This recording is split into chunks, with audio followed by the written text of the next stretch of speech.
जय हिंद एवरीवन, मेरा नाम राज गुप्ता है और आज हम करने वाले हैं अपनी कंप्लीट ज्योग्राफी सीरीज का पार्ट नंबर 7। तो भैया 6 पार्ट्स में क्या क्या करा है जरा बता दो। अगर हम नए हैं तो आप नए हो तो हमने एस्ट्रोनॉमी कंप्लीट कर लिया है, हमने जियोमॉर्फोलॉजी कंप्लीट कर लिया है और भगवान की दुआ से आज क्लाइमेटोलॉजी का भी लास्ट पार्ट है। और मैं बता दूं कि मैंने प्रॉमिस किया था, मैं इसलिए चीजें कंप्लीट करा रहा हूँ। कमेंट्स में भी मैं अपनी जो जुबान है वो दे चुका हूँ, तो ये कंप्लीट हो रहा है। और टाइम में दिखा दूं आपको कितना हो रहा है, बस अगर दिखता हो यहाँ पे, तो यहाँ पे तो नहीं दिख रहा है यार। टाइम हो रहे हैं इस समय 12:39। अगर मैं फोन दिखा सकूं तो, अगर दिख रहा हो तो 00:39। तो ऑलमोस्ट 1 बज रहे हैं और मैं रिकॉर्ड कर रहा हूँ ओनली बिकॉज कि मैंने जुबान दी है।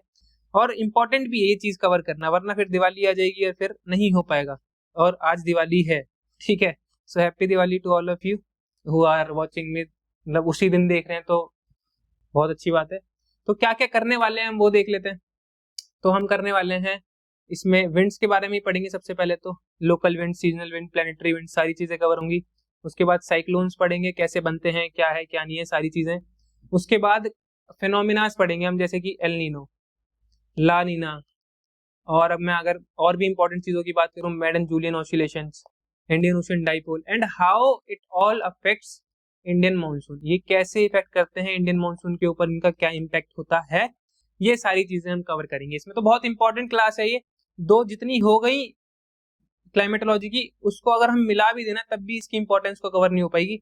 इतनी इंपॉर्टेंट क्लास है ये, इससे बहुत सारे क्वेश्चन आते हैं। You can expect more questions on in NDA और सीडीएस और CAPF in all the subject. कोई भी प्रिपेयर करा तो प्लीज शेयर कर देना।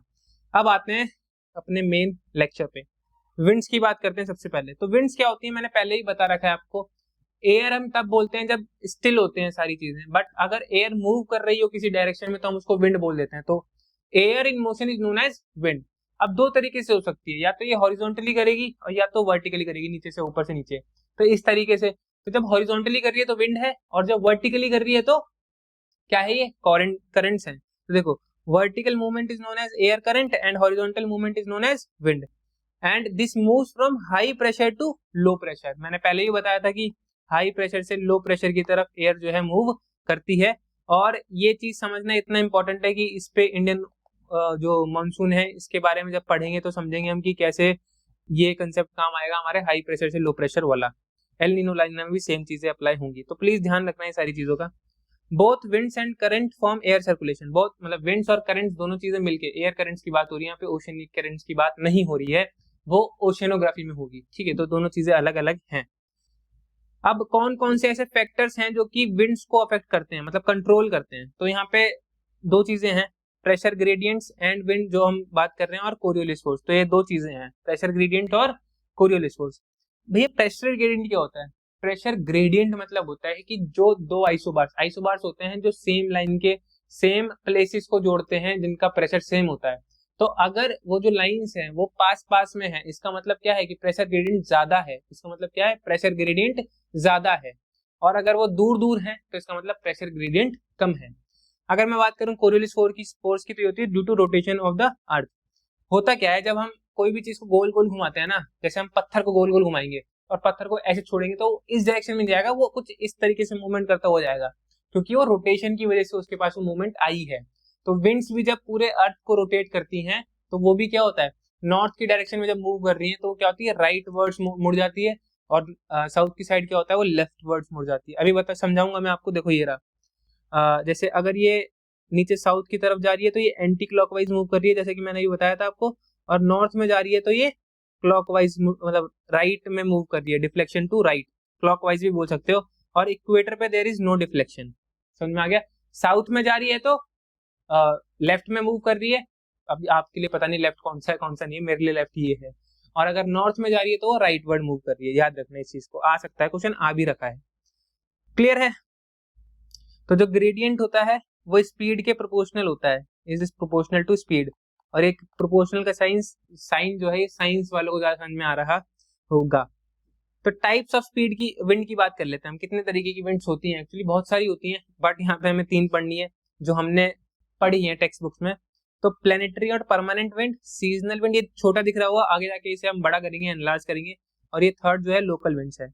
तो प्लेनेटरी विंड से मतलब क्या समझते हो? प्लेनेट इसका मतलब कि बहुत बड़े एरिया में फ्लो करती हैं, तो उसको हमने बोला प्लेनेटरी विंड, और ये पूरे साल भर फ्लो करती हैं, क्योंकि ये क्या है बेसिकली, ये किसी एक पूरे कॉन्टिनेंट को पकड़ के उधर मूव करती हैं। जैसे कि एग्जाम देख लेते हैं, wind blow from high pressure belt to low pressure belt in the same direction throughout the year, same direction में रहते हैं पूरे साल भर, और they blow over vast area of continent and oceans. ठीक है, जैसे कि अगर मैं आपको इसका एग्जांपल दूं, जैसे ये रहा, देखो सब ट्रॉपिकल, ये रहा, देखा ये वाली, ये जो विंड्स हैं, ये क्या है, ये प्लेनेटरी विंड्स हैं जो पूरे पूरे प्लैनेट्स में मूव करती हैं। देखो सब ट्रॉपिकल हाई, जो हमने पिछली क्लास में पढ़ा था सारा चीजें कि कैसे बनती हैं ये सारी विंड्स, कैसे बेल्ट्स बनती हैं। तो मेजरली तीन होती हैं, ये easterlies, westerlies and polar easterlies. तो तीन तरीके से हमने इसको डिवाइड कर रखा है। ये रही हमारी पोलर ईस्टर्लीज, ये रही वेस्टर्लीज। वेस्टर्लीज बेसिकली जो वेस्ट साइड से आ रही है, ईस्टर्लीज बेसिकली जो ईस्ट साइड से आ रही है। देयर इज नो डिफरेंस, और कोई डिफरेंस नहीं है। अब बात करेंगे सीजनल विंड्स की, या फिर हम बात करें पीरियोडिक विंड्स की। तो जैसे हमारा इंडियन मॉनसून क्या है, Indian monsoon is a seasonal wind, 3-4 महीने के लिए तो आता है बस, मेजरली 3 महीने के लिए। और ये जो मॉनसून वर्ड है, ये मॉसिन वर्ड से डिस्क्राइब हुआ है, मतलब लिया गया है मॉसिन वर्ड से, और इसका मतलब ही होता है seasonal reversal of wind, seasonal reversal of wind. Clear है? तो इसी को हम कहते हैं मॉनसून। अब देखो ये राइट वर्ड और लेफ्ट वर्ड का चक्कर अब समझ में आएगा आपको। देखो हो क्या रहा है, जब ये जो हमारी नॉर्थ टू साउथ जा रही है, ये देखो इस तरीके से मूव कर रहे हैं ये, तो ये क्या है, सीजनल विंड है। अब देखो, और विंटर्स में उल्टा हो जाता है, इस तरीके से मूव करने लग जा रही है। क्लियर हो रहा है? क्लियर हो रहा है? देखो हो क्या रहा है, नीचे से आ रही है ये लेफ्ट साइड मूव कर रही है, नहीं कर रही है, लेकिन और यहाँ से जा रही है तो ये राइट साइड मूव करते हो जाती है। क्लियर हो रही है चीजें? देखो यहाँ पे ऐसे समझ में नहीं आएगा, इसलिए क्योंकि मैंने इंडिया का मैप नहीं बनाया अभी तक। होता क्या है, अगर ये ग्लोब है, मैं सोच रहा हूँ दिख रहा होगा, अगर ये ITCZ है, इक्वेटर के पास ही होता है ITCZ, 0 डिग्री इक्वेटर को ही ITCZ भी बोल देते हैं, बट ये ITCZ ऊपर नीचे हो सकता है, सन की मूवमेंट पे डिपेंड करता है। अगर सन नॉर्थ में जा रहा है तो ITCZ भी नॉर्थ में शिफ्ट हो जाता है। अब मान लो जून का महीना है, जून मई जून का महीना, तो उसमें क्या हो जाएगा, ये ITCZ कुछ इस तरीके से हो जाएगा। अब ये जो आ रही होंगी विंड्स, ये ऐसे आएंगी, और नीचे से जो विंड ऐसे जा रही होती हैं वो ऊपर आ जाएंगी, और ऊपर आती हैं तो राइट में डिफ्लेक्ट करती हैं। तो हमने देखा, तो ये ITCZ को हम एक और नाम से जानते हैं, ITCZ। ये क्या होता है, जब ईस्टर्लीज और वेस्टर्लीज टकराती हैं तो इसको हम बोल देते हैं क्या, ITCZ वाला एरिया, जहाँ पे ITCZ की मूवमेंट की वजह से भी मानसून आता है बेसिकली। बट हम यहाँ पे पीरियोडिक समझ रहे थे और हम बहुत दूर का कंसेप्ट हम समझ गए। तो आई होप कि आपको मानसून वर्ड का समझ में आया होगा, ITCZ समझ में आया होगा, right word left word deflection समझ में आया होगा, और सीजन्स पे हम आ गए। तो the direction of these wind changes with the change off season. तो सीजन्स के बेसिस पे चेंज होती है विंड, जैसे मैंने बताया कि साउथ ईस्ट से आती है हमारे मानसून के टाइम पे, नॉर्थ ईस्ट से आती है हमारी विंटर्स के टाइम पे। मानसून विंड्स बहुत इंपॉर्टेंट होती है, पीरियोडिक विंड मॉनसून वर्ड से लिया गया है, रिवर्स कर लेता है डायरेक्शन, सारी चीजें मैं बता चुका हूं। अब आती है बात लोकल विंड्स की। तो लोकल विंड्स में there are winds that affect local weather, जो लोकल वेदर को अफेक्ट करते हैं। फॉर एग्जांपल नदर्न साइड में, इंडिया के नदर्न साइड में गर्मियों के टाइम पे लू चलती है। तो लू क्या है, एक लोकल विंड है जो कि लोकल वेदर को अफेक्ट करती है, ना कि पूरे कॉन्टिनेंट को। तो उसको हमने बोला लोकल विंड। तो usually affect small area and confined to lower levels of the atmosphere, और लोअर लेवल ऑफ एटमॉस्फेयर पे ही ये रहती हैं। टाइप्स ऑफ लोकल विंड पे अगर हम बात करें तो land and sea breeze, mountain and valley breeze, hot winds and cold winds. तो लैंड ब्रीज और ये सी ब्रीज और माउंटेन और वैली ब्रीज में समझा चुका हूँ ऑलरेडी अपने प्रीवियस लेक्चर्स में, बट मैं सोच रहा हूँ कि अगर कोई नया आया है तो उसको भी हम समझा देते हैं। होता क्या है, मैं ऐसे ही समझाता हूँ पेन रख के, आपको 100% श्योर समझ में आएगा। अब उसके लिए मेरे को 2 चीजें चाहिए। चलो एक तो फोन हो गया, एक ये हो गया, ठीक है। अब देखो मान लो ये सी है, मतलब ये सी है, ये लैंड है। अब एक प्रॉपर्टी होती है सी की, कि सी जो है धीरे धीरे गर्म होता है, धीरे धीरे ही ठंडा होता है, ठीक है भाई। और ये जो लैंड है ये जल्दी ठंडा होता है और जल्दी ही गर्म होता है, ठीक है भैया, ये भी मान लिया। अब होगा क्या, दिन में क्या होगा, ये लैंड क्या है, हीट हो जाएगा, बहुत ज्यादा हीट हो जाएगा, और ये जो है ये बहुत धीरे धीरे गर्म होगा, हाँ है ना, क्योंकि ये सी है, इसने रात भर ठंडा रहा है, तो धीरे धीरे ही गर्म होगा ऑब्वियसली। आप अंदाजा लगा सकते हैं रोटी से, रोटी जल्दी गर्म होती है, पानी धीरे धीरे गर्म होता है, हाँ है ना, ठीक है। अब अगर ये लैंड जो है हीट अप हो गया है, तो जिसका भी टेम्परेचर ज्यादा होता है जनरली उसका प्रेशर क्या होता है, कम होता है। कुछ एक्सेप्शंस होते हैं बस, बाकी कुछ नहीं होता। तो यहाँ पे टेम्परेचर बढ़ गया, यहाँ पे क्या हो गया, प्रेशर कम हो गया, हाँ या ना, ठीक है, प्रेशर कम हो गया यहाँ पे। और यहाँ पे क्या हुआ, टेम्परेचर कम है, हाँ या ना, तो प्रेशर क्या होगा, बढ़ जाएगा। तो ये हाई प्रेशर एरिया है, लो प्रेशर एरिया है, तो सी से लैंड की तरफ एयर मूव करेगी, हाँ या ना, सी से लैंड की तरफ। अभी हमने समझा था high pressure to low pressure wind move करती है, तो सी टू लैंड मूव करेगी हमारी सी ब्रीज, क्योंकि जहां से ओरिजिनेट होगी वहीं का नाम दिया जाता है, तो सी ब्रीज। अब रात में क्या होगा, इसका उल्टा, रात में क्या होगा उल्टा, कि सी गर्म है इस टाइम पे, क्योंकि इसने दिन भर क्या किया है, सूरज की रोशनी को में तपा है ये, तो ये और ये जल्दी ठंडा हो जाएगा क्योंकि इसकी प्रॉपर्टी है। तो ठंडा हो गया, इधर हाई प्रेशर है, ये गर्म है, तो इसका लो प्रेशर है। अब रात में क्या होगा, लैंड ब्रीज चलेगी, लैंड से सी की तरफ जाएगी। क्लियर हो गया, ये तो था लैंड और सी ब्रीज। अब हम बात करेंगे किसकी, वैली ब्रीज की और माउंटेन ब्रीज की। अब इसको माउंटेन मान लो, ऐसे स्लोप होती है माउंटेन की इस तरीके से, ठीक है, और ये है वैली नीचे की तरफ। अब दिन में क्या होगा, डायरेक्ट सनरेज आएंगी किसके ऊपर, माउंटेन्स के ऊपर, वैलीज पे तो नहीं आएंगी। तो माउंटेन पे सनरेज आई, माउंटेन क्या हो गया, गर्म हो गया, और वैली क्या है, कंपैरेटिवली ठंडी है। तो यहाँ पे क्या हो गया, टेम्परेचर ज्यादा हो गया और यहाँ पे कम हो गया। यहाँ पे कम है तो ये हाई प्रेशर, यहाँ पे ज्यादा है टेम्परेचर तो यहाँ पे लो प्रेशर। तो क्या होगा, वैली से माउंटेन की तरफ मूव करेंगी क्या, विंड्स, तो क्या हो गया, वैली ब्रीज। और माउंटेन से जब इधर आएंगी तो माउंट वैली ब्रीज, मतलब माउंटेन ब्रीज जो भी है उसका उल्टा। क्लियर है, तो आई होप कि आपको माउंटेन ब्रीज और वैली ब्रीज समझ में आया होगा। मैंने तो अपनी पूरी कोशिश कर दी भाई समझाने की, और आया भी होगा।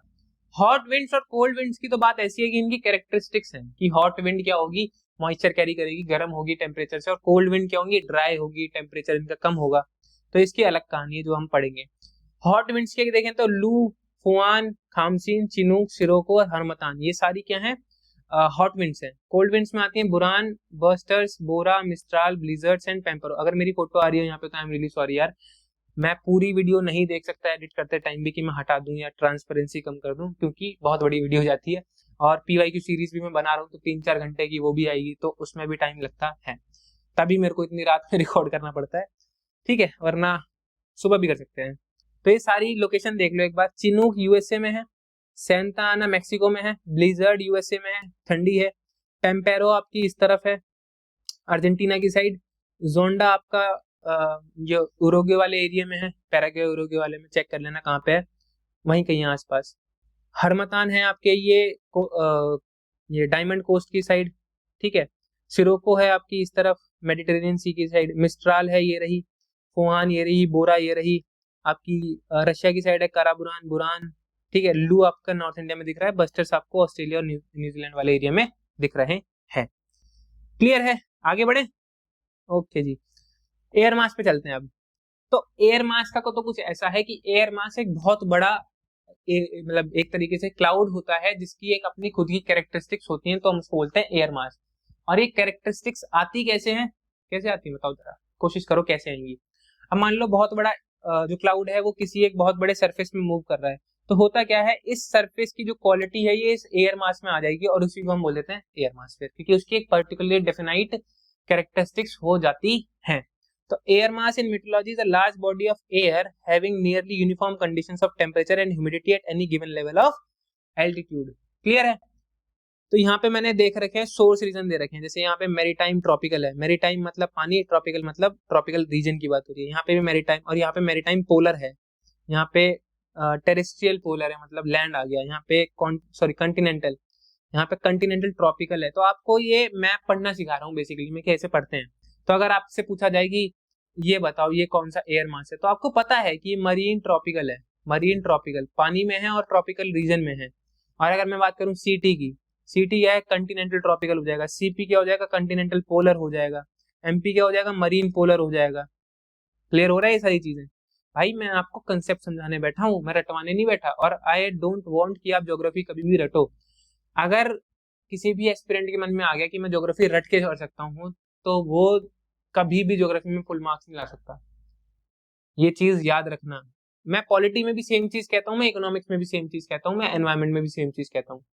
अगर आपके पास हिस्ट्री है तो एक लॉजिक बनता है कि चलो आप याद कर रहे हो फैक्ट्स, अदरवाइज पॉलिटी हो गया, आपका इको हो गया, ज्योग्राफी हो गया, एनवायरमेंट हो गया, साइंस का कोई भी सेक्शन हो गया, ठीक है, ये सारी रट के नहीं हो सकती, किसी भी कीमत पे आप रट लेना, आपको कभी कोई वो उतना अच्छा मार्क्स नहीं मिलेगा जितना आप डिजर्व करते हो। जितनी मेहनत दोगे वो तो दोगे ही दोगे, हो भी सकता है कि हो जाए, बट उतने अच्छे मार्क्स नहीं आएंगे अगर आप रटने बैठोगे तो। बट यस, कुछ लोग होते हैं जो एक्सपर्ट्स होते हैं रटने में, रट लेते हैं, बट भाई मैं तो नहीं हूँ, ठीक है। तो मैं बिलीव करता हूँ कंसेप्ट समझने में, तो वही मैं कोशिश करता हूँ कि डिलीवर भी कर पाऊँ। क्लासिफिकेशन ऑफ एयर मास की बात कर लेते हैं, based on temperature and humidity. Temperature और ह्यूमिडिटी की बेसिस पे हमने डिवाइड कर रखा है। तो जियोग्राफिकली, थर्मोडायनेमिकली एंड मैकेनिकली। तो जियोग्राफिकली हमने कर रखा है ट्रॉपिकल एयर मास और पोलर एयर मास, जैसे कि मैंने भी बताया था आपको, ट्रॉपिकल, कॉन्टिनेंटल, मरीन, और पोलर में भी कॉन्टिनेंटल और मरीन। थर्मोडायनेमिकली में वार्म हो सकता है और कोल्ड हो सकता है। थर्मोडायनेमिकली मतलब टेम्परेचर के बेसिस पे, तो वार्म एयर मास हो सकता है, कोल्ड एयर मास हो सकता है। मैकेनिकल में स्टेबल हो सकता है और अनस्टेबल हो सकता है। तो ये कंडीशंस हैं जिनके बेसिस पे हमने डिवाइड कर रखा है।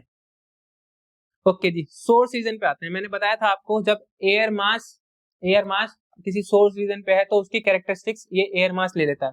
तो सोर्स रीजन क्या होता है बेसिकली? तो सोर्स रीजन होता है होमोजेनस सरफेस। क्या होता है? एक होमोजेनस सरफेस होता है over which air mass forms are called source regions. और क्या होता है कि जब एयर मास मूव करता है ना एक सोर्स रीजन से कहीं और, तो जो अपर लेवल होता है वो सेम रहता है, क्योंकि वहां पे एडवेक्शन काम नहीं करता, मतलब वहां से वो टेम्परेचर वेरी नहीं करेगा ज्यादा, वो जो प्रॉपर्टी है वो सेम रहती है, एयर मास की क्वालिटी होती है। तो क्योंकि वहां पे रेडिएशन और कंडक्शन काम नहीं करता, उस इनइफेक्टिव होता है उस लेवल पे, तो इसलिए जो कैरेक्टरिस्टिक्स है वो सेम रहती है। क्वेश्चन आ जाए अगर ऐसा कि भैया एयर मास की जो कैरेक्टरिस्टिक्स है वो सेम क्यों रहती है, तो आप बता सकते हो क्योंकि वहां पे रेडिएशन और कंडक्शन का कोई काम नहीं होता, ये लिखा हुआ है यहाँ पे साफ साफ। ओके जी, आगे बढ़े। तो air mass, effect of air mass on world climate. World climate पे एयर मास का क्या इम्पैक्ट पड़ता है? तो मॉइस्चर कंटेंट, प्रेसिपिटेशन और transport latent heat and remove latitudinal heat. ऊपर कर देते हैं वरना गाली बकोगे मेरे को कि भैया दिख नहीं रहा। तो मॉइस्चर कंटेंट कैसे? अगर मान लो कोई वार्म एयर मास है जो मूव कर रहा है किसी मरीन सरफेस के ऊपर, मतलब ओशन के ऊपर या सी के ऊपर, तो वार्म एयर मास क्या करेगा? उधर से मॉइस्चर ले लेगा, सारा इवापोरेशन होगा, मॉइस्चर ले लेगा और कहीं जाकर के प्रेसिपिटेशन कर देगा। तो ये दोनों चीजें तो क्लियर हो गई, इंटर रिलेटेड है। जहां मॉइस्चर ज्यादा होगा वहां प्रेसिपिटेशन ऑटोमेटिक हो जाएगा, जहां मॉइस्चर कम होगा वहां पे ऑटोमेटिक क्या हो जाएगा? प्रेसिपिटेशन नहीं होगा। क्लियर है? तो ये डिपेंड करता है कि वार्म है या कोल्ड एयर मास है। और ट्रांसपोर्ट लेटेंट हीट का तो ऐसा है कि एक जगह से हीट उठाएगा, मतलब एक जगह से मॉइस्चर उठाया दूसरी जगह पे जाके बारिश कर दी, तो वहां पे हीट बैलेंस में भी काम आता है। आगे बढ़ते हैं। अब आएगी इंपॉर्टेंट चीज, जेट स्ट्रीम्स। देखो, जेट स्ट्रीम का कंसेप्ट थोड़ा सा हार्ड है समझने में। अगर मैं बहुत ब्लेस्ड होऊंगा कि मैं अगर ऐसे समझा पाया, तो सामने से समझाना इज मतलब ऑफलाइन समझाना बहुत ईजी है, वीडियो दिखा के किसी भी तरीके से। यहाँ पे वीडियो नहीं प्ले कर सकता मैं, कॉपीराइट इशू आ जाएगा, ठीक है। तो वो चीज है, but I will try my level best to teach you jet stream क्या होता है। तो जेट स्ट्रीम कुछ नहीं होता बेसिकली। जेट स्ट्रीम, यार मेरे को वो उतारना पड़ेगा अपना ग्लोब, चलो कोई बात नहीं, ऐसे ही समझाते हैं। ये ग्लोब समझ लो आप, ग्लोब है, ये बीच में इक्वेटर है, इस जगह इक्वेटर है। अब इक्वेटर के ऊपर वाली साइड पे, मतलब इक्वेटर में क्या होता है कि ऊपर की साइड पे ये होती है जो अपर लेवल एयर सर्कुलेशन होती है, अपर लेयर और फास्ट मूविंग सर्कुलेशन होती है। क्वेश्चन आया था पीवाई की तरह कि upper level high speed circulation जो होती है उनको हम कहते हैं जेट स्ट्रीम। तो नैरो बैंड और स्ट्रॉन्ग विंड यहाँ पे इसलिए यूज किया गया है क्योंकि उनकी स्पीड बहुत ज्यादा होती है और वो अपर लेवल पे होते हैं, मतलब अपर एटमोस्फेयर में होते हैं, और ये सेम डायरेक्शन में मूव करते हैं। याद रखना, वेस्ट टू ईस्ट रहेंगे नॉर्थ में भी, और वेस्ट टू ईस्ट रहेंगे साउथ में भी। अदरवाइज क्या होता है, उल्टा हो जाता है बहुत सारी चीजें। जब साइक्लोन पढ़ेंगे तो हम देखेंगे कि साइक्लोन जो है वो एंटी क्लॉकवाइज मूव करता है नॉर्थ हेमिस्फीयर में, और क्लॉकवाइज मूव करता है साउथ में, तो उल्टा हो जाता है।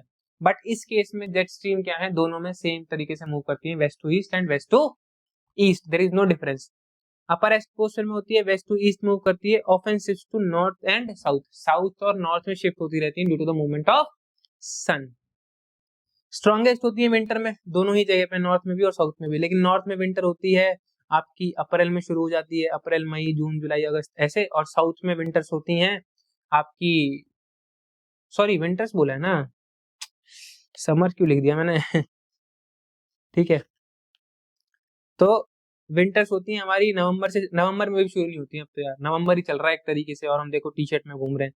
तो दिसंबर में मान लेते हैं, दिसंबर जनवरी और फरवरी, इस टाइम पे जेट स्ट्रीम स्ट्रांग होती है, और साउथ में उल्टा मान लो, अप्रैल मई जून जुलाई, ठीक है। तो इस तरीके से स्ट्रॉन्गेस्ट जेट कौन सा है हमारा, पोलर जेट, और वीकर है हमारा सब ट्रॉपिकल। तो पोलर जेट जो आपको दिख रहा है ऊपर की साइड ये स्ट्रॉन्गेस्ट है, और ये सब ट्रॉपिकल जेट क्या है, स्मॉलर है, मतलब वीकर है। अब इसमें क्या होता है, एक चीज बन जाती है यहाँ पे, वो चलो छोड़ो, वो ग्रेजुएशन का टॉपिक है तो मैं वो नहीं समझा रहा अभी, कोई बात नहीं, ठीक है। जेट स्ट्रीम और उसका इन्फ्लुएंस क्या है इंडियन मानसून के ऊपर। तो दो जेट स्ट्रीम हम पढ़ते हैं जब भी हम इंडियन मानसून की बात करते हैं और जेट स्ट्रीम्स की बात करते हैं। एक होता है हमारा सोमाली जेट और एक होता है हमारा नॉर्थ ईस्टर्ली जेट।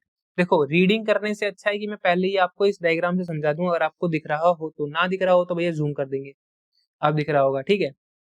समझते हैं, ये मैस्क्रीन हाई है, मैस्क्रीन हाई कह रहे हो आप। अब मैस्क्रीन हाई मतलब क्या होता है कि इसका हाई प्रेशर है, हाई प्रेशर है। और तिब्बतन प्लेट्यू समर्स के टाइम पे क्या होता है, हीट अप हो जाता है, और इसका हीट अप मतलब टेम्परेचर ज्यादा हो जाएगा तो प्रेशर क्या हो जाएगा, ऑटोमेटिक कम हो जाएगा, अभी पढ़ा हमने, ठीक है भैया। इससे हमारे जेट स्ट्रीम का क्या मतलब है, इससे मतलब ये है कि क्या होगा, हाई प्रेशर है, हाई प्रेशर है तो यहाँ पे क्या होगा, मतलब टेम्परेचर कम है ना, तो इधर ऊपर की तरफ उठ जाएंगी लेयर, और यहाँ से यहाँ मूव करेंगी इस तरीके से, मतलब high pressure to low pressure move करती हैं चीजें। अब हाई प्रेशर से लो प्रेशर गई यहाँ पे, अब लो प्रेशर पे क्या होगा, अपवर्ड मूवमेंट होती है। देखो कंफ्यूजिंग हो जाएगा वरना ऐसे डायग्राम देखते रहना तुम, बस मेरा हाथ डायरेक्शन देखो मैं क्या कह रहा हूँ। अरे दादा क्या हो गया ये, कोई बात नहीं चेंज कर देंगे, ये रहा, ठीक है। क्या कह रहा था मैं, देखो मान लो ये क्या है, ये वाला एरिया है ये, जिसके ये मैस्क्रीन हाई है और ये तिब्बतन प्लेट्यू है, इस तरीके से समझो, ये मैस्क्रीन हाई है, तिब्बतन प्लेट्यू है। हाई प्रेशर है यहाँ पे, हाई प्रेशर से एयर मूव करेगी लो प्रेशर की तरफ।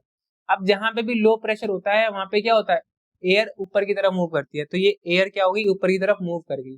अब एयर ऊपर की तरफ मूव कर गई, अब ये क्या आएगी, फिर से हाई प्रेशर की तरफ आएगी। अब ये कैसे आ रही है, इस तरफ आ रही है, कहाँ की तरफ, सोमाली जेट की तरफ।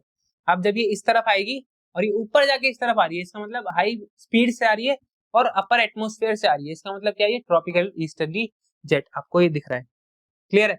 अब ये दोनों इंपॉर्टेंट क्यों है, the very reason of this is कि ये जो हाई प्रेशर है यहाँ पे जब ये मूव कर रहा है इंडियन ओशन के ऊपर, तो ये मॉइस्चर कैरी कर रहा है। अब ये मॉइस्चर कैरी कर रहा है तो ये कहाँ पे छोड़ेगा मॉइस्चर, अपना इंडियन रीजन पे, और जब ये इंडियन रीजन पे छोड़ देगा तो बारिश हो जाएगी। और अगर खुदा ना खास्ता कि ये जो मैस्क्रीन हाई है, मैस्क्रीन लो हो जाए, जो कि होता है, जो कि होता है लानीना ईयर्स में या एलिनो ईयर्स में, कब होता है कमेंट में बताना, मैं तो पढ़ाऊंगा अभी एलिनो लानीना, उसकी टेंशन मत लो, बट मैं आपसे पूछ रहा हूँ कि कब होता है, ठीक है। आप बोलोगे भैया हम तो वीडियो देख के बता देंगे कब होता है, ठीक है। तो समझो उस चीज को कि मैस्क्रीन लो हो जाए तो क्या हो जाएगा, फिर उल्टी डायरेक्शन फ्लो करने लग जाएगी और हमारे इंडियन मानसून पे इफेक्ट पड़ेगा नेगेटिव, कि बारिश नहीं होगी उस टाइम पे, क्लियर है। तो आई होप कि आपको ये दोनों चीजें समझ में आई होंगी, और अगर आई हैं तो प्लीज शेयर करो। तो मेरे को ये समझा, मतलब पढ़ाने का कोई वो नहीं था रीजन, इसको तो आप खुद भी पढ़ सकते हो, मेन चीजें समझ में आना चाहिए। आगे बढ़ते हैं साइक्लोन की तरफ। तो साइक्लोन अगर मैं लेमन्स लैंग्वेज में बताऊं तो ये होता है कि लो प्रेशर एरिया जो कि सराउंड होता है हाई प्रेशर एरिया से, और डिस्ट्रक्टिव होता है नेचर में। क्या होता है, डिस्ट्रक्टिव होता है भैया नेचर में, डिस्ट्रक्टिव होता है, ठीक है। और ये वेस्ट टू ईस्ट मूव करता है, क्या करता है, वेस्ट टू ईस्ट मूव करता है, और उसके बाद पोलर रीजन में चला जाता है, ठीक है भाई। तो हमने ये डेफिनेशन तो पढ़ ली, अब बताओ कितने तरीके के होते हैं। तो भाई ये दो तरीके के होते हैं, ये ट्रॉपिकल होते हैं और ये एक्स्ट्रा ट्रॉपिकल होते हैं। ट्रॉपिकल बोले तो जो ट्रॉपिक रीजन में हो रहे हैं 23.5 नॉर्थ से लेके 23.5 साउथ में, तो इस रीजन में जितने भी साइक्लोन्स होंगे वो क्या होंगे, ट्रॉपिकल साइक्लोन। और अगर मैं बात करूं एक्स्ट्रा ट्रॉपिकल की तो उसको हम कहते हैं टेम्परेट, जो कि टेम्परेट रीजन में हो रहे हैं, किसमें हो रहे हैं, टेम्परेट रीजन में। तो ट्रॉपिकल साइक्लोन्स क्या होते हैं, वायलेंट स्टॉर्म्स होते हैं जो ट्रॉपिकल ओशन में होते हैं और ये कोस्टल एरियाज की तरफ मूव करते हैं, और ये वर्ल्ड के मोस्ट डिवास्टेटिंग नेचुरल डिजास्टर होते हैं। हमारा एक टीम मेंबर है रूपम नाम का, जो कि हमारी साइट वगैरह बनाता है, बैरक्स बडी नाम से जो हमारा है कोलैब, कुछ कह लो, मतलब उसका हम हैं पार्ट, बेसिकली मेन चीज ये है। तो उसमें जो हमारे रूपम भाई हैं वो सब कुछ काम करते हैं बैक एंड का। तो इनके यहाँ पे जब मैंने इनको एक बार फोन किया था तो हमने अभी तीन चार दिन पहले, तो उन्होंने बोला था कि भैया यहाँ पे साइक्लोन आ रखा है, कोलकाता में रहते हैं तो उस साइड जो रीजन है वो कोलकाता वेस्ट बंगाल वाला जो रीजन है वहाँ पे क्या है, बहुत ज्यादा बारिश आती है। तो बारिश कह रहा हूँ, साइक्लोन आते हैं। तो साइक्लोन बहुत एक बड़ा इशू है, और जो IMD है, इंडियन मेट्रोलॉजिकल डिपार्टमेंट, वो भी कभी कभी फेल हो जाता है टू आइडेंटिफाई कि किस टाइम पे कहाँ पे साइक्लोन आ जाएगा, टू प्रिवेंट दैट या to lower down the impact. तो बहुत लोगों को इम्पैक्ट करता है, इलेक्ट्रिसिटी नहीं आती पूरे पूरे दिन, तो वो भाई काम नहीं कर पाते पूरे पूरे दिन। That's a very harsh situation in terms of tropical cyclone. ठीक है, तो वर्ल्ड के मोस्ट डिवास्टेटिंग साइक्लोन होते हैं ये। बात करेंगे एक्स्ट्रा ट्रॉपिकल साइक्लोन की, जो टेम्परेट होता है, तो मिड लैटिट्यूड डिप्रेशन होते हैं ये। फिर बंद हो गई पेंसिल यार, ठीक करानी पड़ेगी भाई, कर दो हमें फेमस यार, नई पेंसिल ले लेंगे हम। ठीक है, also known as mid latitude depression, temperate cyclones, frontal depression and wave cyclone. These cyclones occur in temperate zone and high latitude region. ये ऑलरेडी बता चुका हूं मैं। ये थोड़े लेस डिवास्टेटिंग होते हैं क्योंकि ऊपर की तरफ वाटर ज्यादा है और एरिया कम है और पॉपुलेशन भी कम है as compared to this south east region. China और इंडिया दोनों को मिला के 3 बिलियन हो जाते हैं 7 बिलियन में से, तो बहुत कम होता है वो, तो ऊपर बहुत कम बची पॉपुलेशन। फीचर्स क्या होते हैं साइक्लोन के, मैं ऑलरेडी बता चुका हूं कि लार्ज सिस्टम होता है विंड का that circulates about a centre of low atmospheric pressure, जिसको हम आई बोलते हैं। आई क्या होता है, लो प्रेशर सेंटर होता है जिसके अराउंड हाई प्रेशर सेंटर होता है, और एक काउंटर क्लॉकवाइज होता है, बेसिकली एंटी क्लॉकवाइज होता है north of the equator and in clockwise direction to the south. Already बता चुका हूं मैं चीज। Cyclone winds move across nearly all region of the earth except equatorial belt. ये इक्वेटर में नहीं आता, बाकी हर जगह आता है। ठीक है, ये सिर्फ इक्वेटर के रीजन में नहीं आता, बाकी हर जगह आता है। द रीजन इज, देखो इसके आपको समझना पड़ेगा फंक्शनिंग की, बनता कैसे है साइक्लोन, बनता कैसे, होता क्या है। साइक्लोन को बनने के लिए कुछ चीजें चाहिए, जैसे एक सी सरफेस चाहिए जिसका टेम्परेचर 27 डिग्री सेल्सियस तो हो, मतलब हीट गर्म हो, थोड़ा सा गर्म क्यों हो, ताकि इवापोरेशन हो सके। अब इवापोरेशन होगा, अब मान लो ट्रॉपिकल एरिया में हो रहा है, ट्रॉपिकल एरिया मतलब नॉर्थ साइड में हो रहा है, नॉर्थ ऑफ द ट्रॉपिक्स हो रहा है, इक्वेटर हो रहा है, तो क्या होगा कि वहां पे जब इवापोरेशन होगा तो क्या होगा, जब इवापोरेशन हो रहा है तो क्या हो रहा है, ये एक तरह से जनरेटर की तरह काम कर रहा है, ऊपर जा रही है विंड विंड के साथ, और ये फिर नॉर्थ डायरेक्शन में क्लॉकवाइज घूम रहा है। तो जैसे ही एक सॉरी एंटी क्लॉकवाइज, तो जैसे ही एंटी क्लॉकवाइज ऐसे ऐसे घूमने लगता है तो ये एक पूरा सिस्टम बना लेते हैं बहुत तगड़ा हाई प्रेशर का, और बीच में क्या रह जाता है, लो प्रेशर सेंटर। लो प्रेशर क्यों बनता है, क्योंकि वो हीटिंग सरफेस है, गर्म है, हाई टेम्परेचर, इसलिए लो प्रेशर रहता है वहां पे, और एक बहुत बड़ा क्यूमुलोनिम्बस टाइप का क्राउड बनता है जिसकी वजह से बारिश ज्यादा होती है। अभी पढ़ेंगे हम कौन कौन से रीजन होते हैं, डायग्राम भी देखेंगे उसका। अब देखो चीजें जब काउंटर क्लॉकवाइज घूम रही हैं तब जाके क्या बन रहा है, साइक्लोन बन रहा है। बट इक्वेटर पे क्या होती है, कोरियोलिस फोर्स एब्सेंट होती है, जिसकी वजह से कोई भी मूवमेंट नहीं होता वहां पे, डिफ्लेक्शन। मैंने अभी समझाया भी था आपको एक डायग्राम में कि जो ये वाला एरिया होता है, कहाँ गया, अरे अरे भाई ये रहा, कि इक्वेटर के टाइम पे कहीं भी डिफ्लेक्शन नहीं होता और हर जगह डिफ्लेक्शन होता है। तो इसीलिए ये चीज मैंने पहले ही समझा दी थी आपको, ताकि ये समझ में दिक्कत ना आए। अब साइक्लोन की ही उल्टी बहन होती है एंटी साइक्लोन। एंटी साइक्लोन में सब उल्टा हो जाता है। देखो साइक्लोन क्या था, लो प्रेशर एरिया था सेंटर में और उसके अराउंड हाई प्रेशर था। एंटी साइक्लोन में उल्टा हो जाता है, हाई प्रेशर सेंटर में होता है और आसपास लो प्रेशर होता है।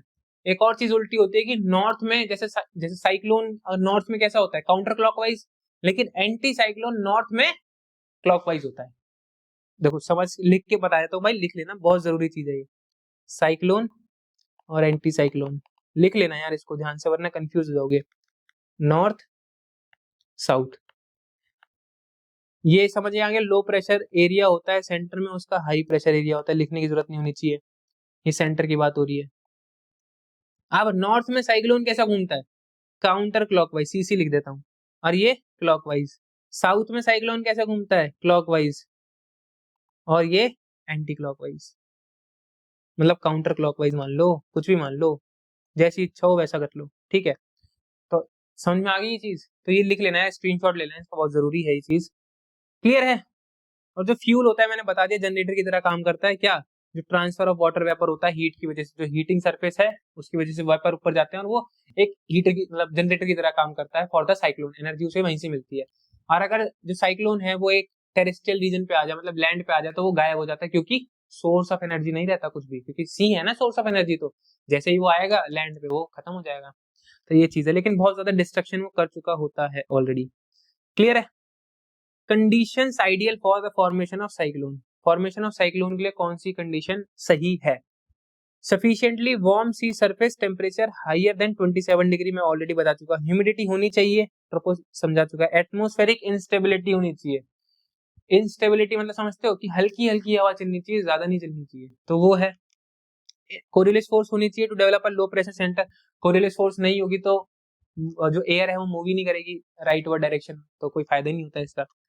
अब प्री एग्जिस्टिंग लो फोकस और डिस्टर्बेंस बता चुका। Low vertical wind shear, vertical wind shear बहुत कम होना चाहिए। विंड शेयर मतलब अगर दो, विंड शेयर मतलब ऐसे, अगर ये दो लेयर एयर की मूव कर रही है तो इन दोनों के बीच में जो स्पीड का डिफरेंस है वो कम हो, मतलब ऐसा नहीं कि जल्दी भाग जाए धीरे धीरे आए, ऐसा नहीं है, थोड़ा साथ में चलनी चाहिए। अपर divergence above sea level system, clear है। एंटी साइक्लोन सारी चीजें बता चुका हूं मैं आपको, एंटी साइक्लोन के बस नाम अलग अलग है। टाइफून को टाइफून सी होता है, ट्रॉपिकल साइक्लोन को इंडियन ओशन में आते हैं, हरिकेन्स कैरिबियन सी में आते हैं, टॉर्नेडोज यूएसए में आते हैं, विलीज विली नॉर्थ ऑस्ट्रेलिया में आते हैं, मैचिंग में आ सकता है। तो ये एक प्रोबेबल क्वेश्चन है आपका, प्रोबेबल आ भी सकता है, नहीं भी आ सकता, कोई वो नहीं। और एंटी साइक्लोन समझा चुका हूँ भाई, प्लीज दया करो हम पे। अब बात आती है एनसो की। एनसो मतलब एल नीनो सदर्न ऑसिलेशन।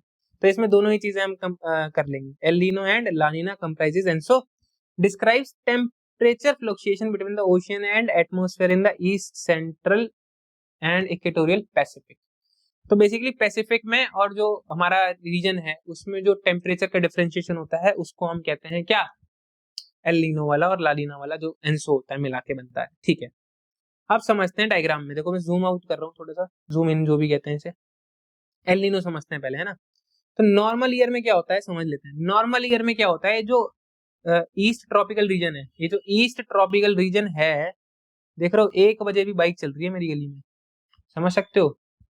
तो ये जो एरिया है साउथ अमेरिका के जस्ट साइड वाला, ये है ईस्ट पैसिफिक रीजन। क्या है, ट्रॉपिकल ईस्ट पैसिफिक रीजन, क्योंकि ट्रॉपिकल रीजन तो सारी चीजें बोलनी पड़ेगी। ट्रॉपिक में है, ईस्ट में है, पैसिफिक रीजन है, क्लियर है।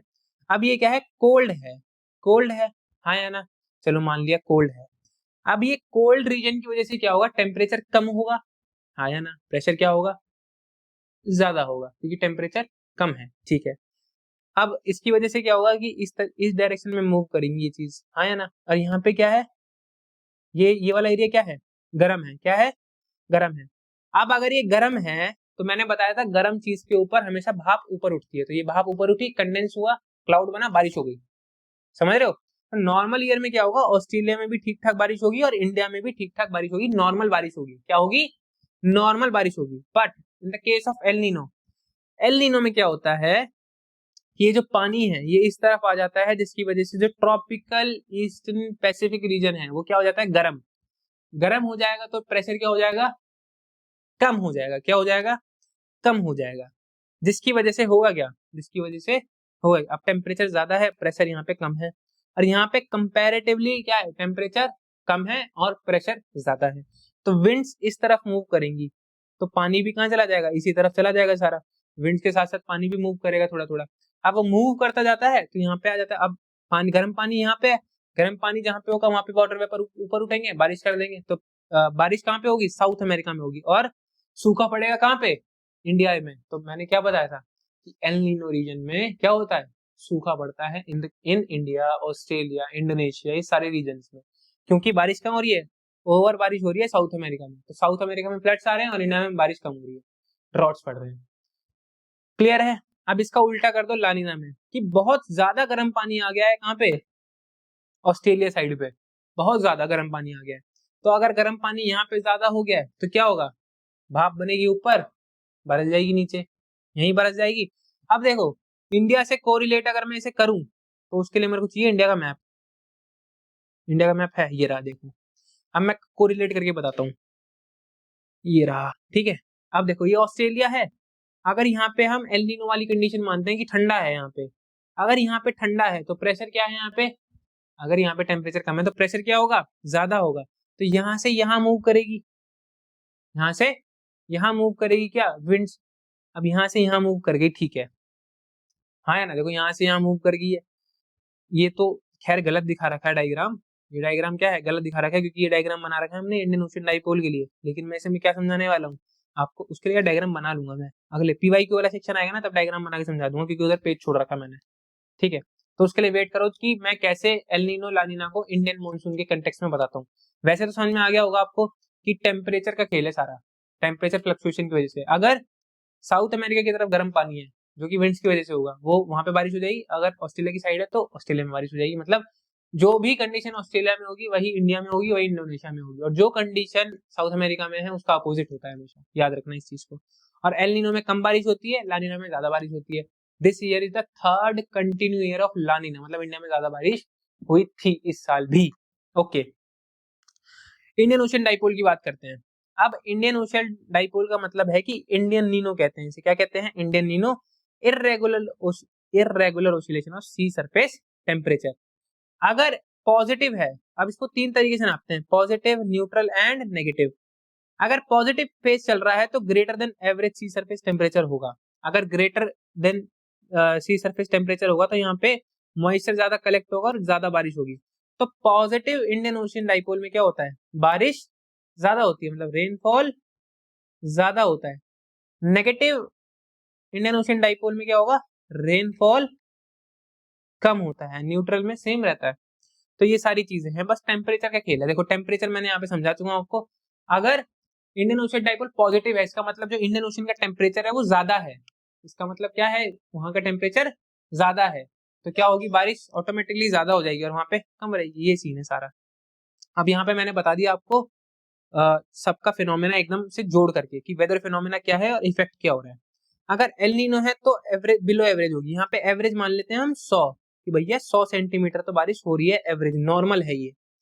अब एल नीनो केस में क्या होगी? बिलो एवरेज, मतलब 80 मान लो, ठीक है। लानीना में क्या होगी? अबव एवरेज, मतलब 110 मान लो। पॉजिटिव इंडियन ओशन डाइपोल में और एल नीनो में क्या होगी? मतलब पॉजिटिव इंडियन ओशन डाइपोल है, मतलब इंडियन ओशन डाइपोल पॉजिटिव है, मतलब बारिश ज्यादा हो रही है इंडियन सिनेरियो में। लेकिन एल नीनो भी है जिसमें बारिश कम होती है, तो यहाँ पे क्या होगी? मोर देन एल नीनो, मतलब एल नीनो से ज्यादा होगी बट नॉर्मल से कम होगी। तो इसको मान लिया हमने 90 कह रहा हूँ। क्लियर हो रहा है मैं क्या कह रहा हूँ? एल नीनो भी है और पॉजिटिव इंडियन ओशन डाइपोल भी है, क्योंकि Indian monsoon is a very different beast all together. कोई भी साइंटिस्ट बता नहीं पाया कि किस तरीके से बारिश रेगुलेट होती है इंडियन ओशन में। तो इसलिए हमने ये बना दिया आपके लिए इजी। और नेगेटिव इंडियन ओशन डाइपोल है और एल नीनो है तो लेस देन एल नीनो, मतलब 70 ही होगी सिर्फ, क्योंकि एल नीनो में 80 हो रही है और यहाँ पे नेगेटिव भी लग गया इंडियन ओशन डाइपोल, तो ये और कम हो गई। नेगेटिव इंडियन ओशन डाइपोल लानीना तो लेस देन लानीना, मतलब कि 105 मान लेते हैं। पॉजिटिव इंडियन ओशन डाइपोल और ये तो एक्सट्रीम, मतलब 130 के अराउंड। क्लियर हो गया? ये नंबर्स में मैंने इसलिए समझाया ताकि कंफ्यूजन ना हो। क्लियर है? आगे बढ़ते हैं। अब आती है बात मेडन जूलियन ऑसिलेशन की। थक गया मैं तो बहुत ज्यादा। टाइम कितना हो गया? हमने शुरू किया था 12:40 पे, अभी हो रहे हैं 1:17 कह रहा हूँ, 1:15 कह रहा हूँ। तो यस, टाइम तो हो गया। मैं कोई नहीं, कंप्लीट करके सोएंगे वरना नहीं सोएंगे। Madden Julian oscillation. तो मेडन जूलियन ऑसिलेशन एक सर्कुलेशन होती है एयर की। क्या होती है? एयर की सर्कुलेशन। ऑब्वियसली क्लाइमेटोलॉजी पढ़ रहे हैं तो वही होगी। एयर की सर्कुलेशन होती है। अब इसमें होगा क्या? देखो, ये डायग्राम से समझ में आ जाना चाहिए आपको। वैसे ये ईस्टवर्ड मूविंग होती है। देखो आप, ईस्टवर्ड हो रही है, पहले वीक में ऐसी है, दूसरे में ऐसी है, तीसरे में ऐसी है। तो ईस्टवर्ड चल रही है, पहले यहाँ है, फिर बीच में आ गई और फिर और इस साइड चली गई। अब होता क्या है? यहाँ पे जिस जिस तरफ भी ये जो विंड्स हैं ये कन्वर्ज करेंगी, जिस तरफ भी ये विंड कन्वर्ज करेंगी, लोअर टेम्परेचर पे जब भी कन्वर्ज करेंगी तो ऊपर की तरफ उठेंगी, ऊपर की तरफ उठेंगी तो टेम्परेचर कम होगा क्लाउड्स का और बारिश हो जाएगी। टेम्परेचर कम क्लाउड का होता है तो क्लाउड में ह्यूमिडिटी कलेक्ट करने की जो पावर है वो कम हो जाती है, इसलिए वहां पे बारिश अपने आप हो जाती है। तो इंडियन ओशन डाइपोल मतलब मेडन जूलियन ओशन ऑसिलेशन का ये है। जहां पे भी ये सेंटर आ जाएगा, ये सेंटर जो भी आपको दिख रहा है, ये वाला सेंटर, वहां पे बारिश ऑटोमेटिक बढ़ जाएगी। तो जब भी ये सेंटर कहाँ पे आएगा? जब भी ये सेंटर इंडिया के ऊपर आएगा, इंडिया के ऊपर, वहां पे बारिश ऑटोमेटिक बढ़ जाएगी। पढ़ लेते हैं इसके बारे में। Is the largest element of the intra seasonal 30 to 90 days की साइकिल होती है। Variability in the tropical atmosphere unlike a standing pattern like the El Nino and southern oscillation, the Madden Julian oscillation is a travelling pattern. Travel करता है ना, मैंने बताया अभी, एक जगह से दूसरी जगह पे जाता है बट ईस्टवर्ड डायरेक्शन में जाता है। मैंने ईस्टवर्ड ऐसे इसलिए बोला क्योंकि मेरे लिए वेस्ट है, ये ईस्ट है, ये नॉर्थ है, ये साउथ है, इसलिए। ठीक है। That propagates eastward through the atmosphere above the warm part of the Indian and Pacific Ocean. This overall circulation pattern manifests itself most clearly as anomalous rainfall. Heavy tropical rainfall associated with MJO shifts eastward from the eastern Indian Ocean to the western tropical Pacific. ठीक है, तो मतलब वही चीज है कि जहां पे भी बस आपसे यही पूछेगा कि एमजेओ होता क्या पेपर में, तो बता देना कि एक लो प्रेशर सर्कुलेशन होता है जो मूविंग होता है, जो मूविंग होता है, जहाँ पे भी इसका सेंटर आ जाएगा वहां पे ज्यादा बारिश हो जाएगी। क्लियर है? ओके जी, आगे बढ़े। तो अब आ गया पीवाईक्यू के सेक्शन। तो almost this climatology is finish for you. अगर मैंने कोई टॉपिक छोड़ा हो तो प्लीज यार मुझे कमेंट में बता देना, मैं बना दूंगा यार दोबारा से, कोई इशू नहीं है मेरे को, उस टॉपिक को ही बना देंगे, क्योंकि मैंने प्रॉमिस किया कि भाई कंप्लीट ज्योग्राफी सीरीज आएगी तो आएगी। बाकी चीजें जो मैं दे रहा हूँ वो एक्स्ट्रा दे रहा हूँ, जैसे कि स्ट्रेटेजी वीडियो आ रही है, कोई सी भी और वीडियो आ रही है, तो कमेंट में बता देना जो भी वीडियो आपको और एक्स्ट्रा चाहिए हो तो। Otherwise it's very much okay for me to give you accordingly, जो मैं सोच रहा हूँ उस हिसाब से देता रहूंगा। क्लाइमेटोलॉजी के बाद कौन सी सीरीज चाहिए वो भी बता देना। बची कौन कौन सी? वैसे ओशियनोग्राफी बची है और वर्ल्ड क्लाइमेट बची है, और क्या बचा है? वेजिटेशन वाला सेक्शन बचा है, और कुछ? I don't think so. अब जो भी बचा हो यार मुझे कमेंट में बता देना अगर मैं कुछ भूल रहा हूँ तो। आपके लिए क्या क्या सरप्राइजेज है, तो आपके लिए सरप्राइजेज मैं दिखा देता हूँ यार आपको खुद। ठीक है, टाइम दिखा? नहीं दिखा? ये देखो, ये रहा 1:20। देखो ये रहा सरप्राइज, सीएपीएफ के पॉलिटी के पीवाईक्यू। और सीएपीएफ में ही काम नहीं आएंगे यार, हर जगह काम आएंगे आपको, जितने भी हैं, कि ये सारे आर्टिकल समझाना यूपीएससी एसपीएससी के बारे में डिटेल में, जो भी सारी चीजें यार कंटेंट आपके लिए बना रहे हैं हम, तो हो आपको ही डिलीवर करेंगे ऑब्वियसली। अब सपोर्ट अच्छा मिलेगा तो यार और अच्छे लेवल पे लेके जाएंगे इसे। पीवाईक्यू की एक वीडियो में बना के दे चुका हूँ यार, ठीक है, एक वीडियो बना के दे चुका हूँ मैं बैरेक्स बडी वाले भैया को, ठीक है। 3 घंटे, 3 या 3.5 घंटे की वीडियो हो तो उनसे उनके कमेंट सेक्शन में जाके टूट पड़ो कि भैया वीडियो दो, हमें वीडियो चाहिए, तो वीडियो देंगे आपको। ठीक है, बाकी happy Diwali to all of you and bye bye.